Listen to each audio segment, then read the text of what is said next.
ക്ലാസ്സിന് പോകുമ്പോൾ അതായത് സിയാലിൽ നമ്മൾ ട്രെയിനിങ്ങിന് പോകുമ്പോൾ അധികം ബ്രേക്ക്ഫാസ്റ്റ് കഴിക്കാറ് ശരവണ ഭവൻ എന്നാണ്. അപ്പോൾ ഇന്ന് ഇഡ്ഡലി ആയിരുന്നു കേട്ടോ. അങ്ങനെ ഇഡ്ഡലിയൊക്കെ കഴിച്ചിട്ട് ഇന്നത്തെ ക്ലാസ്സിന് പോവുകയാണ്. അപ്പോൾ ഇന്നലെ ഞാൻ MRനെ കുറിച്ച് പറഞ്ഞിട്ടാണ് നിർത്തിയത്. MRO എന്ന് പറയുന്നത് നമ്മുടെ എയർക്രാഫ്റ്റുകൾ മെയിൻ്റെനൻസിന് വരുന്ന സ്ഥലമാണ്. നമ്മളിപ്പോൾ ഒരു വണ്ടി വാങ്ങിയാൽ അതിൻ്റെ ടൈം ആകുമ്പോൾ നമ്മൾ മെയിൻ്റെനൻസിന് കൊണ്ടുപോയിടും. അതേപോലെ തന്നെയാണ് നമ്മുടെ എയർക്രാഫ്റ്റിനും ഉള്ളത്. പക്ഷേ ഈ എയർക്രാഫ്റ്റ് മെയിൻ്റെനൻസിന് വരുന്നത് അതിന് കുഴപ്പങ്ങളൊന്നും ഇല്ലെങ്കിലും ഒരു ഇത്ര ടൈമിൻ്റെ ഉള്ളിൽ അതെന്തായാലും മെയിൻ്റെനൻസ് ചെയ്തിരിക്കണം.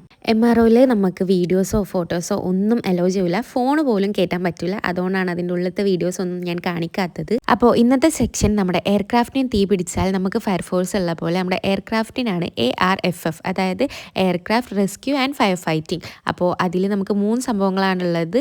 ഒന്ന് നമ്മുടെ വെള്ളമാണ്, രണ്ടാമത്തത് പൗഡറാണ്, 3 CO2 ആണ്.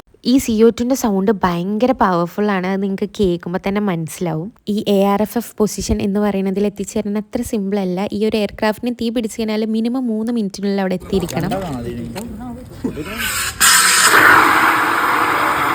അപ്പോൾ ഇന്നത്തേക്ക് ഇത്രേ ഉള്ളൂ. ഒന്ന് ഫോളോ ചെയ്യണേ.